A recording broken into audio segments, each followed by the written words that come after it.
Mi-soon has always carried the scars of poverty and the weight of being her family's sole provider. Those wounds whisper fears into her heart, warning her to never believe in fairy tale love or the bliss of being cherished. Just when Tae-poong's warmth begins to melt the loneliness she has lived with for years, she tries to smother the wildfire of love rising inside her, afraid that happiness is something she can never truly have. But life has its own ways of revealing the truth. When the warehouse storing the company's lifeline, the glove supplies, erupts into flames, sabotaged by Hyunjun, Mi-soon's hope collapses with it.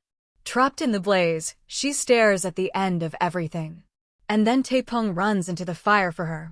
He, who had already confessed his one-sided love, shows with his actions that she is the most precious person in his life. Shaken by the moment between life and death, Mi-soon realizes how fleeting life is, how foolish it is to keep pushing love away. She had been secretly basking in happiness ever since their first kiss, accepting and rejecting him in the same breath. Tae-poong, hopelessly and openly in love, pampers her just as she once cared for him. Tae-poong dotes on her in the softest, most ridiculous ways, feeding her bites, bragging to total strangers about how cute she is, wiping the tiniest milk stain from her lips, and panicking over the slightest cough, as if he'd rush her to the ER at midnight. And Mi-soon? She melts every single time. She blushes, she hides her smile. She feels herself being reborn 1,000 times just from the way he looks at her.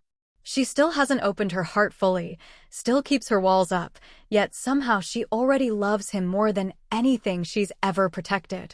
Despite all the sweet denials, the clumsy jealousy, and the hard choices between them, Tae-poong still finds a quiet moment to bare his heart. He takes Mi-soon's hand, places it gently over his chest, and lets her feel the wild, trembling heartbeat that exists only for her. He tells her softly that love can't be stopped, that she isn't someone who gets to tell him how he should or shouldn't feel about her. Love doesn't seek permission. Love doesn't ask for approval. He promises her that even if she rejects him, even if she decides to walk away, he will still love her, without resentment, without regret. He'll treasure it as his own beautiful, one-sided love.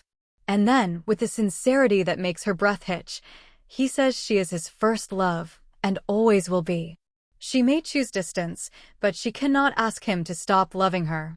Mi-soon stands frozen, stunned by the truth she's been avoiding. She already knows she loves him. He makes her heart flutter so violently that her face pales, her rational mind betrays her, and the world around her shifts into something soft and fairy tale bright. She tries to respond, but all she manages is a weak smile and a tiny rebuke that sounds more like a confession, a 100% "I love you" disguised as resistance. In the end, she looks at him, defeated by her own feelings, and murmurs with a shy little smile, "Do whatever you want." Once, she was the one ready to jump into the ocean without hesitation to save Tae-poong, willing to risk her life for him. And now, without a moment's thought, Tae-poong throws himself into the flames, burning his own hand as he races into the fire just to save her. Their love is reckless, selfless, and terrifyingly pure, two people who don't know how to hold back when it comes to each other.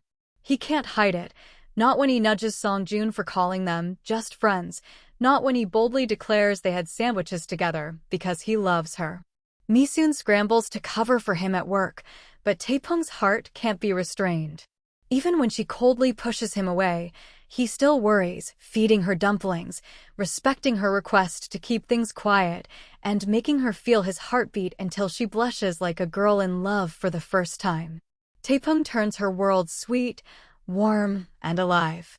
And Mi-soon, the shy, reserved girl shaped by survival, finds herself changing too. She picks up Tae-poong's boldness, twisting Hyunjun's arm to take back the company seal, dancing in triumph when Tae-poong wins the glove contract, mocking Hyunjun like a fearless warrior. Love transforms her, softens her, empowers her. Even her glances carry a new fire. Tae-poong, meanwhile, remains the same steady, pure-hearted man, only brighter because of her love. Tae-poong is at his most vulnerable now. He's lost the entire shipment of gloves. The credit he secretly borrowed from his office is gone. And Pyo, with his calculated cunning, has trapped him perfectly. To make matters worse, the gloves are suddenly out of stock because Hyunjun is hoarding them, and a massive penalty is closing in on Tae-poong, threatening to crush everything he's worked for. Mi-soon, realizing the danger he's in, rushes out desperately searching for a solution. She refuses to let him fall, not after everything he's done for her. But Pyo isn't done. Having already stolen money from Tae-poong's late father, he's now hellbent on destroying Tae-poong completely, erasing every trace, every piece of evidence that could expose his crimes. Tae-poong is standing at the edge of ruin, unaware that Mi-soon is racing against time to pull him back from the abyss.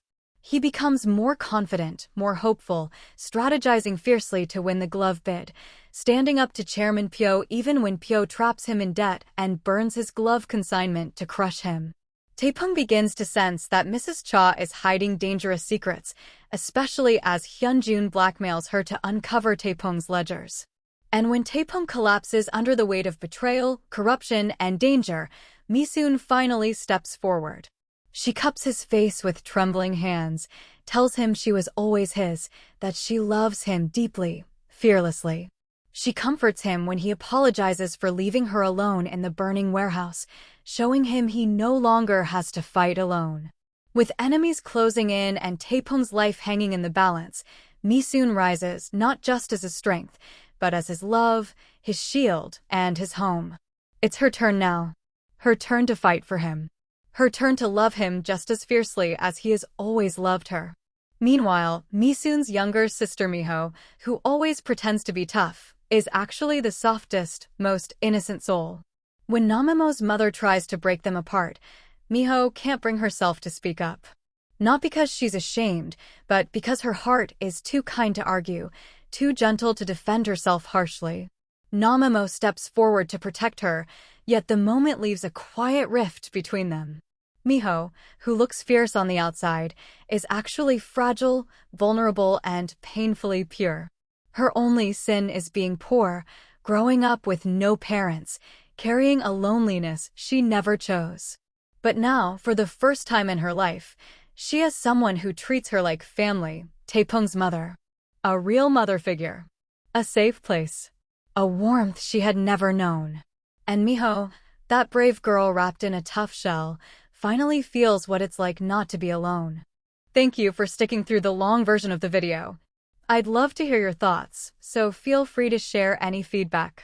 And if you made it this far, consider liking and subscribing. It really helps. Most importantly, don't forget to step outside for a little sunshine and love a little more today.